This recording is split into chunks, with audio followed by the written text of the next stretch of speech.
Seven मां हवा खे ख़बर ॾींदा हलूं त हल्का रिपोर्टर मोहम्मद सफ़र सेवानी जी रिपोर्ट मुताबिक़ पाकिस्तान तहरीक लबैक पार्टी के मरकज़ी अगवान अलामा अंसर रिज़वी सेवन पंहिंजे काफ़िले सां गॾु पहुतो। जॾहिं त तहरीक लबैक पार्टी सेवन के कारकुननि अलामा अंसर रिज़वी जो शानदार इस्तक़बाल कियो। सेवन में तहरीक लबैक पार्टी के मरकज़ी अगवान अलामा अंसर रिज़वी हज़रत लाल शहबाज कलंदरा रहमतुल्लाह अलैह जी मज़ार ते हाज़िरी भरे चादर पिणु चाढ़ी। तहरीक लबैक पार्टी के मरकज़ी अगवान मुल्क पाकिस्तान की सलामती ऐं खुशहाली लाइ पिणु दुआ घुरी।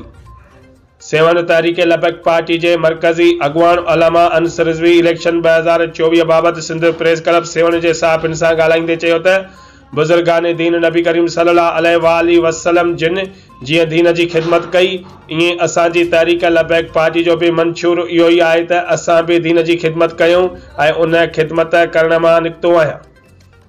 इंशाअल्लाह हुज़ूर करीम सल्लल्लाहु अलैहि वसल्लम जिन जे दीन जो झंडो पूरी सिंध में न पर पूरे मुल्क पाकिस्तान में लहराईंदुसि त जीअं मुसलमान दीन के समझन।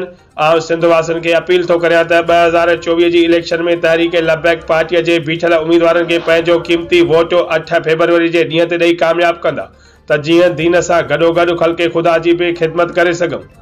असांजी तहरीक लबैक पार्टी जो इंतखाबी निशान किरेन आहे। 8 फरवरी ते किरेन ते ठप्पो हणी तहरीक लबैक पार्टी के उम्मीदवारन के कामयाब कर। यहाँ पर आके आपको क्या महसूस हुआ और यहाँ पर आने का मकसद क्या था आपका? इन बुजुर्गान दीन ने जिस तरह हुजूर के दीन को फैलाया और यहाँ हुजूर के दीन के लिए जनाब अपने आप को मुस्लिम बनाया, हम इनसे फैल लेकर पूरे सिंध के अंदर और पूरे पाकिस्तान में हुजूर के दीन का झंडा गाड़ेंगे और इंशाअल्लाह हुजूर का दीन आकर रहेगा।